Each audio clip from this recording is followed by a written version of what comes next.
Hey, what is going on, freedom fighters? Welcome back to another broadcast here on Break the Chains Media. Today is Tuesday, Tyranny Response Tuesday, October 14th, 2025, and I am your host, Corey. We are going to jump right into it. This is going to be a super quick one because I have to leave in 15 minutes to go to work because that's just how my life is. That's how my day is, and last thing I want to do is leave out my live stream because that's the only thing that really gets me going before I actually get out into the world, because I love talking about politics, I love talking about culture and news, all the things. So I appreciate you all joining me here on this power down, shutdown, lockdown, powerhouse of news here on Break the Chains Media.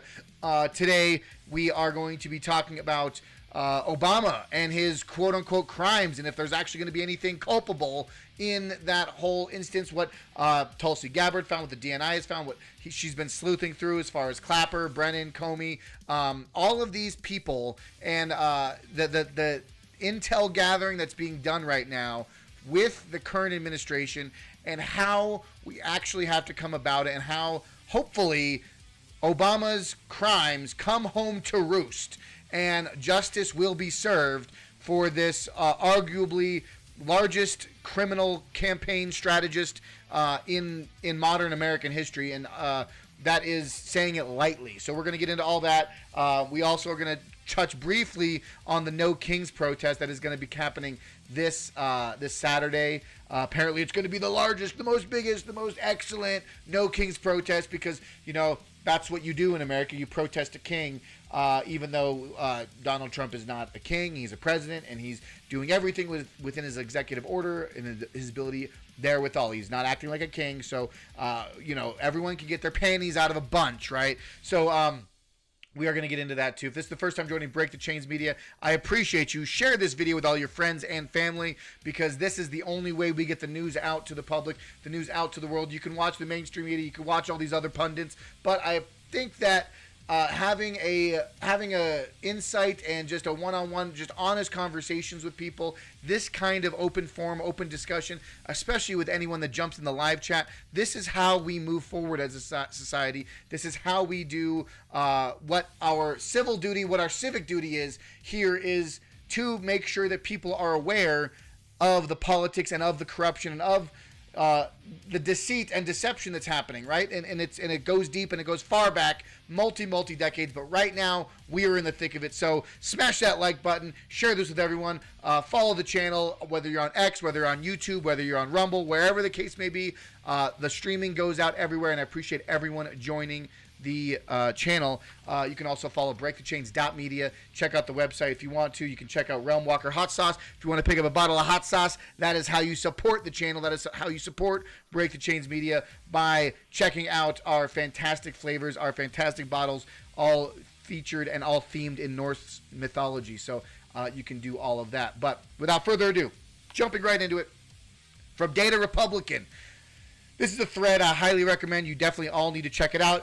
I did speak on this during the summer protest with the No Kings protest in the summer that we had, but this is a thread, and the organizers behind the No Kings protest, Indivisibles, Leah Greenberg, and Ezra Levin, as per Data Republican, what they have discovered. This week, the movement that started with Google Docs, Indivisible, is back in the streets, founded by former congressional staffer Leah Greenberg and Ezra Levin, and funded by George Soros' Open Society Network. Indivisible has grown from a viral guide to one of the most powerful grassroots network in the United States. There is an indivisible group right here in my home city, and they are very old. They're a bunch of very old ladies. Nothing against old ladies. I love them to death. But I just think that they're kind of stuck in this little echo chamber, their little bubble of their own liking. So nothing against old ladies. I love me some old ladies. They are the sweetest, and they always seem to tip me the nicest when I'm working their drinks. I don't know what it is, but the old ladies love me.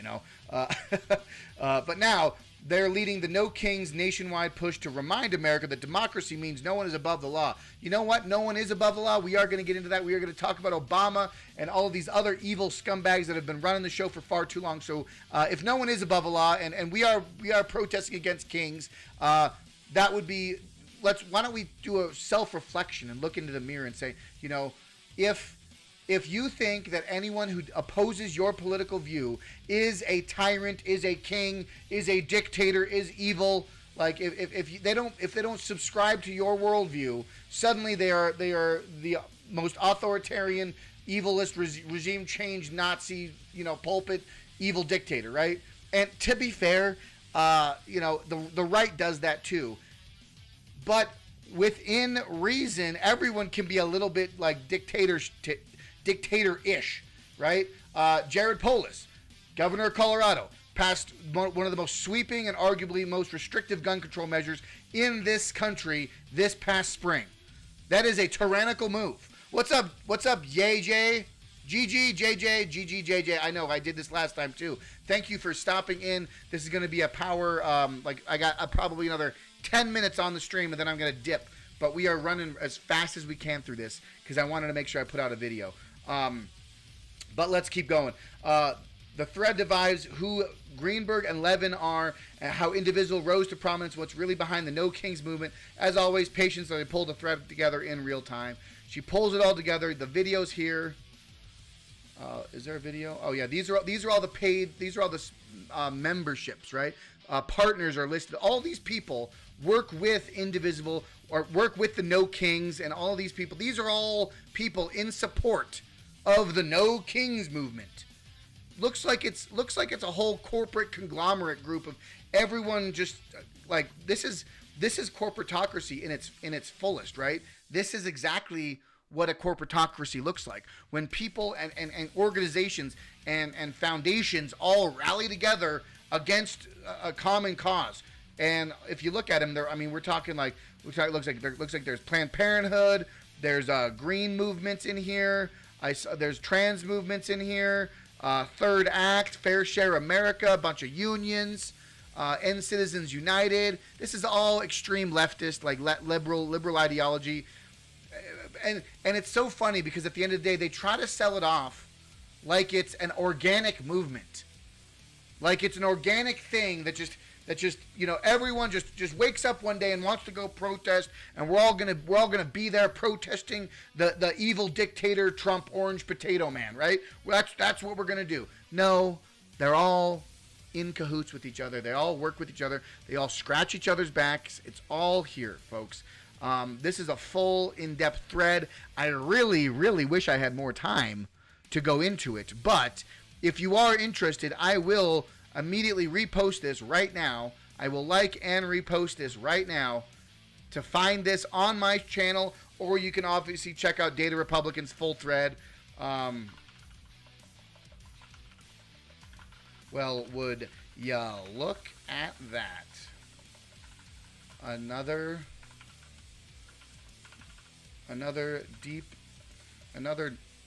home run. What would you say that? Regarding the No Kings protest. Paid protest, right?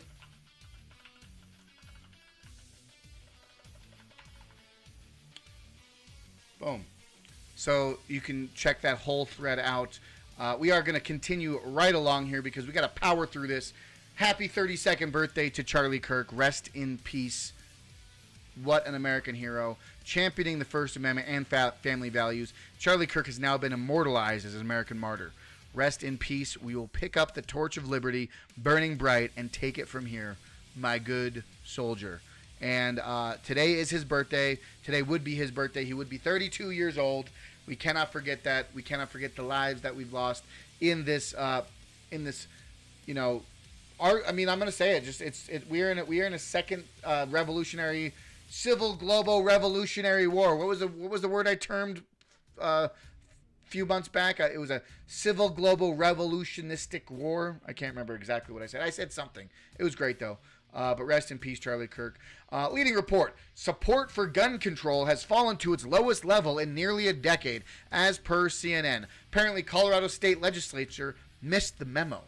So, they passed the most restrictive gun control in the state of Colorado. It's very unfortunate.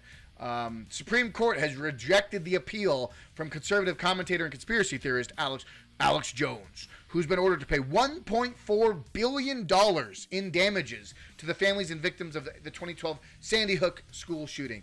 Listen, this is nothing but a political scalping and judicial weaponization. This is trying to set an example, trying to make an image, make a precedent set. If you question narratives, if you speak negatively, if you don't toe the line, we will bury you in judicial crimes, convictions, and cases until you have nothing else but your own. You don't even have the shoes on your feet and the skin on your back, because they will take it from you, right? And then we are going to run right up into this report here. Will anything actually substantial? Sorry. Will anything actually substantial become of Obama and his corruption games he played for years? Or is this just more carrot dangling? You let me know in the comments. Let me know in the live chat. What do you think? This whole Obama, it's not Obamagate because we already had Obamagate, right? We're talking about actual, full-on, full-circle investigation through Tulsi Gabbard, through the DNI, through FBI, through all of our channels here. How Obama manipulated and conspired with the Steele dossier, with the Russiagate hoax, with this level upon level of weaponization of not only the attack against your political adversaries, but then during the Biden administration, you get the arrest of Trump's attorneys, the arrest of Trump's lawyers, they arrested his freaking the janitor. They arrested everybody. They did everything they could. If you were associated with Trump, you had to get the law book thrown at you by all shapes and measures. And if that's not a banana republic, if that's not a kangaroo court system, if that's not corrupt political biases against your political opponents, if that's not banana republic level bullshit, I don't know what is. But let's take a listen. Actually, I'm going to preface it with this because this is actually more interesting. Obama, Mr. Contortionist, ex-president, ex-commander-in-chief and contortionist extraordinaire over here, the way he's fucking sitting, I don't understand how he's comfortably sitting like that. I mean, let's be honest. We do know why he's sitting like that, right? We do know, right? We actually do know why he enjoys sitting like that because, yeah, we all know. But let's take a listen. Oh, so now Obama starts talking about kangaroo courts and trumped up charges when that's exactly what the Democrats have been doing for nearly a decade. Is he worried that the current admin will be coming after him now? Also, why is he sitting like a contortionist? Let's take a listen. Yeah, we don't want kangaroo courts and trumped up charges. That's what happens in other places that we used to scold for doing that. We want like our court system and our Justice Department and our prosecutors to be, and our FBI to be just playing things straight and looking at the facts. So now he wants everyone to play it straight, play it cool, because, since he's not in control, since he's not running the puppet, Biden, since he's not doing third term Obama, suddenly he's not in control, and now he's like, oh, let's take it easy, folks. We don't want kangaroo courts, and we don't want anyone to start coming after anyone because it's going to be bad if that happens, right? Bullshit. You've been doing that for 10 fucking years, you goddamn criminal. And not meddling in politics the way we've seen lately. And I think if enough people start not just being in a fetal position, but also not worrying about it.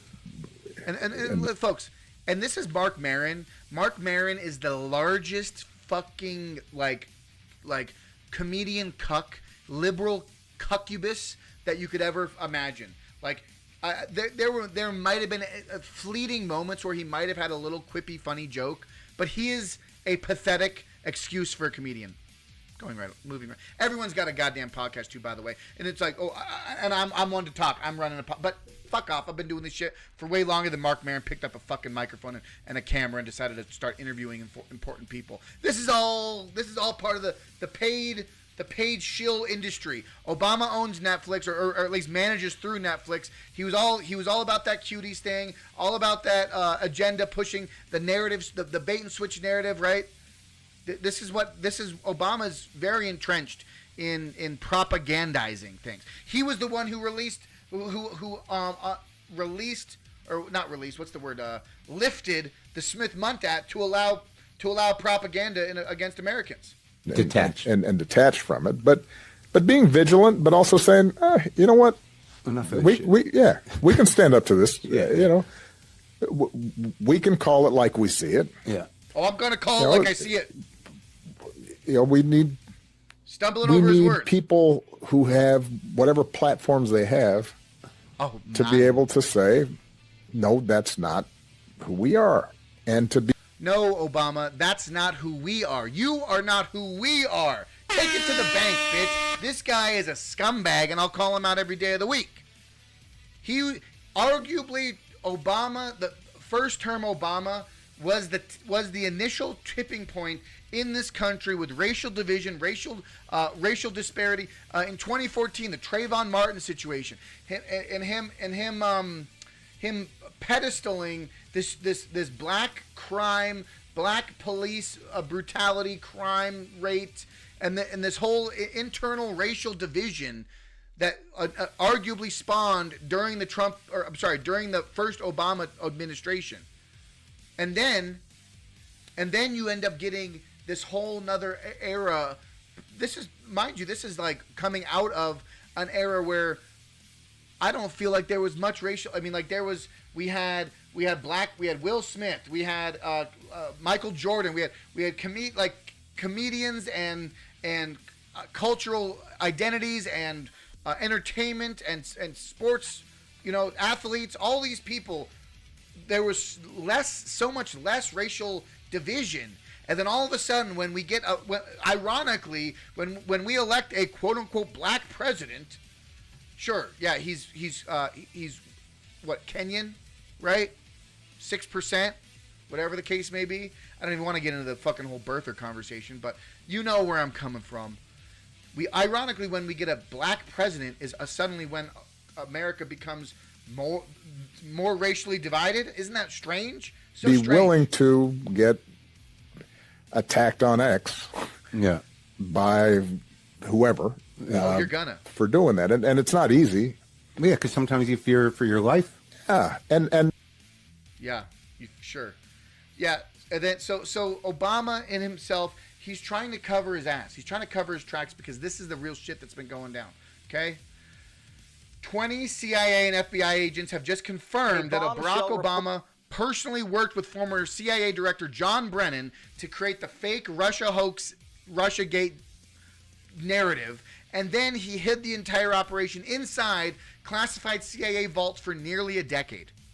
20 agents, one conspiracy, a president caught red-handed. The Obama administration didn't just spy, they manufactured lies, weaponized intelligence, and buried the evidence to protect themselves. This isn't a theory anymore. It is now confirmed. Barack Obama is absolutely finished. Let's see if it actually is going to hold water, or if it's just going to all be another carrot-dangling, smoke and mirrors bullshit parade from the left and right. Just like when Trump, number one, when first-term Trump got in, and he said he was going to lock Hillary up, and nothing ever came of that. Oh, we don't want to start locking people up. Trump, the motherfucker, should have locked up Hillary back then. We should have dropped the balls back then. Because now look what we're dealing with right now. We're dealing with a country that is on the verge of a hot internal civil revolutionary strife. We're about to balkanize as a nation. But let's listen to this. Report today that shows a conspiracy by a sitting president, Barack Obama, and his intel agencies to sabotage the president-elect, Donald Trump, brainwash the electorate, and undermine the legitimacy of an election. There is irrefutable evidence that detail how President Obama and his national security team directed the creation of an intelligence community assessment that they knew was false. They knew it would promote this contrived narrative that Russia interfered in the 2016 election to help President Trump win, selling it to the American people as though it were true. Yep. It wasn't. Gabbard got her hands on a House intel report that's been locked away in a CIA vault for almost a decade. Investigators spent over 2,000 hours looking into how the Russia hoax was born, interviewing 20 CIA and FBI officials. And it turns out that the Obama administration doctored the intelligence. Not only did they doctor the intelligence, and not only did they fabricate this, they were spying on the Trump administration prior to him being president. Okay? They did everything that a socialistic, Stalinistic dictatorship would do. Okay? Everything they espouse onto Trump, everything they claim that Trump is, it's all projection. They are claiming everything that Trump is, they are themselves guilty of. 100%. To make it look like Putin and Trump stole the election. A month after Trump beat Hillary, Barack Obama wasn't satisfied with his intelligence reporting and ordered his CIA director to create a new assessment of how Russia interfered with the election.